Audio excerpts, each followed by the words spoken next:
హైదరాబాద్ బషీరాబాద్ లో పాత నోట్లు మార్పిడి చేస్తూ పట్టుబడిన ముఠాను పోలీసులు మీడియా ఎదుట ప్రవేశపెట్టారు. ఈ కేసులో మొత్తం 3,01,46,000 రూపాయల పాత నోట్లు పట్టుబడినట్టు పోలీసులు తెలిపారు. ఈ కేసులో మొత్తం 10 మంది ముఠా సభ్యులను పట్టుకున్నట్టు తెలిపారు.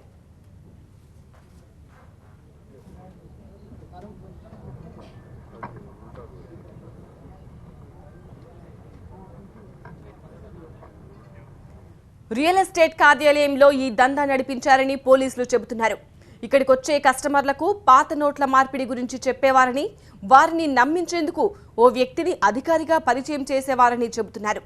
ఈ కేసులో మరో 3 పరారీలో ఉన్నారని, వారిని పట్టుకునేందుకు ప్రయత్నిస్తున్నామని తెలిపారు. ఫజలుద్దీన్, శేఖర్ బాబు, శ్రీను ఈ కేసులో కీలక సూత్రధారులు అని పోలీసులు చెబుతున్నారు. బషీర్బాగ్ మొగల్స్ కోర్టులో పెద్ద ఎత్తులో డిమానిటైజ్డ్ కరెన్సీ ఎక్స్చేంజ్ జరుగుతుందని చెప్పి ఆ సమాచారాల మేరకి మా ఏసీపీ గారు సురేందర్ రెడ్డి గారు, ఆయన team inspector Saifabad mister Purnachander, ఇంకా 2-3 స్పెషల్ టీమ్స్తో అక్కడికి వెళ్ళి కార్డన్ చేయడం జరిగింది. దానిలో ఒక ఆఫీసర్ టీం సర్చ్ చేస్తుంటే ఒక 10 మంది గ్యాంగ్ పట్టుకోవడం జరిగింది. వాళ్ళ దగ్గర నుంచి 3,01,46,000 క్యాష్ సీజ్ చేయడం జరిగింది. వీళ్ళు మాత్రం కాకుండా ఈ గ్యాంగ్లో అబ్స్కాండింగ్ అఫెండర్స్ కొంతమంది ఉన్నారు.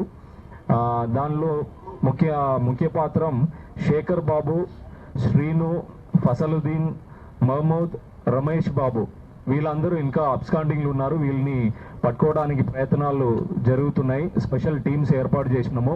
ఈ కేసు సంబంధించి క్రిమినల్ కేసు రిజిస్టర్ చేయడం జరిగింది under sections 420 IPC, 120B red with 511 IPC and section 7 of specified bank notes cessation of liabilities act 2017 దీని కింద కేసు నమోదు చేయడం జరిగింది. ఇన్స్పెక్టర్ సైఫాబాద్ పూర్ణచందర్ దీనికి ఇన్వెస్టిగేటివ్ ఆఫీసర్గా, ఆయన హెడ్లో ఒక స్పెషల్ ఇన్వెస్టిగేషన్ టీమ్ ఫామ్ చేయడం జరిగింది. వాళ్ళు దీన్ని ఇన్వెస్టిగేట్ చేస్తున్నారు. వీళ్ళు ఎంఓ ఏంటంటే మోస్ట్లీ ఈ మొఘల్ కోర్టులు ఎక్కడైతే సీజ్ అయిందో అది ఒక రియల్ ఎస్టేట్ ఆఫీస్ అనమాట. అది రన్ చేస్తున్నది ఫసలుద్దీన్. ఆ ఫసలుద్దీన్ ఎవరికైతే పరిచయం ఉందో రియల్ ఎస్టేట్ సంబంధించి వాళ్ళకి మాటల ద్వారా ఏమైనా క్యాష్ డిమానిటైజ్డ్ కరెన్సీ ఉంటే తీసుకురండి, ఎక్స్చేంజ్ చేస్తామని వాళ్ళకి మాట ఇవ్వడం జరిగింది. వాళ్ళని నమ్మించడానికి ఈయన ఆఫీసులోనే ఆర్బీఐ ఆఫీసర్ లాగా ఈ మహేందర్ ప్రసాద్ని కూర్చోపెట్టి మిగతా ఏజెన్సీని, ఈ అక్యూస్డ్ కాలంలో కొంతమంది ఏజెంట్స్ ఉన్నారు, వాళ్ళని నమ్మించడానికి ఈ ప్రయత్నం చేశారు. ఇంకా మిగతా ఏజెంట్స్ ఏమో వాళ్ళు వేరే ప్రజలకు చెప్పి ఎవరి దగ్గర డిమానిటైజ్డ్ కరెన్సీ ఉన్నాయో వాళ్ళ దగ్గర నుంచి 5 లక్షలు, 10 లక్షలు, 20 లక్షలు అట్లా జమ చేసి ఫసలుద్దీన్ ఆఫీసుకి తీసుకొచ్చి అక్కడ ఇవ్వడం జరుగుతుంది. ఈ ఫసలుద్దీన్ పైన ఏమో శేఖర్ బాబు, శ్రీను ఇద్దరు ఉన్నారు అని చెప్తున్నారు మనకి ఫస్ట్ ఇన్ఫర్మేషన్లో. వాళ్ళు డైరెక్ట్ వేరే ఎక్స్చేంజ్ చేస్తున్న మేబీ బ్యాంక్ ఆఫీసర్ని చెప్పి ఒకరు పరిచయం చేసుకున్నారంట. ఇంకా వాళ్ళని ఐడెంటిఫై చేసి మేము అరెస్ట్ చేసిన తర్వాత ఫర్దర్ ఇన్ఫర్మేషన్. మొఘల్ కోర్టు బిల్డింగ్లోని Jain associates mass IT international private limited కార్యాలయంలో నిన్న తనిఖీలు చేసిన పోలీసులు పాత నోట్లు మార్పిడి చేస్తున్న 10 మందిని అదుపులోకి తీసుకున్నారు. వీరిలో ఒక మహిళ కూడా ఉంది.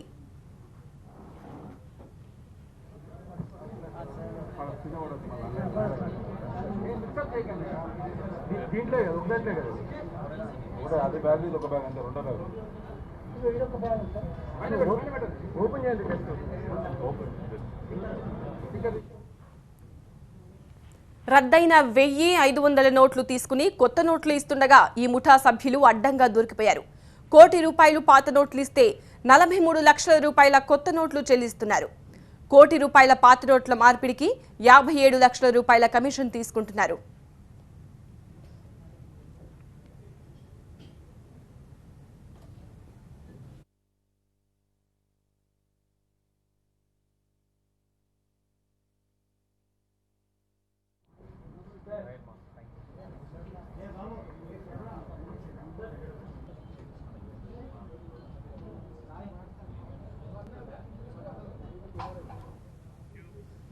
హైదరాబాద్ బషీర్బాగ్లో పాత నోట్లు మార్పిడి చేస్తూ పట్టుబడిన ముఠాను పోలీసులు మీడియా ఎదుట ప్రవేశపెట్టారు. ఈ కేసులో మొత్తం 3,46,46,000 పాత నోట్లు పట్టుబడినట్టు పోలీసులు తెలిపారు. ఈ కేసులో మొత్తం 10 మంది ముఠా సభ్యులను పట్టుకున్నట్టు తెలుస్తోంది. రియల్ ఎస్టేట్ కార్యాలయంలో ఈ దందా నడిపించారని పోలీసులు చెబుతున్నారు. ఇక్కడికి వచ్చే కస్టమర్లకు పాత నోట్ల మార్పిడి గురించి చెప్పేవారని, వారిని నమ్మించేందుకు ఓ వ్యక్తిని అధికారిగా పరిచయం చేసేవారని చెబుతున్నారు. ఈ కేసులో మరో 3 పరారీలో ఉన్నారని, వారిని పట్టుకునేందుకు ప్రయత్నిస్తున్నామన్నారు.